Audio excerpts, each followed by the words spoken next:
All right, also ahead of a potential major IPO later this year, WeWork's top executive is shuffling some money around. Yahoo Finance has confirmed that WeWork co-founder and CEO Adam Newuman cashed out over $700 million worth of company stock. Now, Newuman is still the largest shareholder at WeWork, and this isn't the first time we saw a sale like this. Groupon's chair sold $300 million worth of stock ahead of its 2011 IPO. But still, Brian, the look is not good. Yeah. When a CEO sells this much of a stake in a company before going public, it makes investors wonder, does he know something I don't know? And there's a little bit of loss of confidence there. You're right on. This is optically not a good look ahead of a company that has already reportedly had a down round.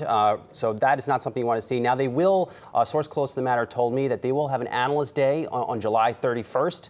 So that's going to be interesting to see how that goes. It's not a normal situation where you see analysts come, fill out a room ahead of a roadshow. So not a normal situation. But Adam Newuman, if you look at his career the past couple of years, he's not a normal CEO. He does a lot of other things. He's very, he donates a lot of money. He invests in real estate, and he is a tech entrepreneur outside of WeWork. Lots of unconventional things that WeWork does. Remember, we were talking recently about the company going to try and raise $3 to $4 billion through a debt sale ahead of its IPO. Again, something that would make potential investors perhaps say, you know, what's the health of this company really like?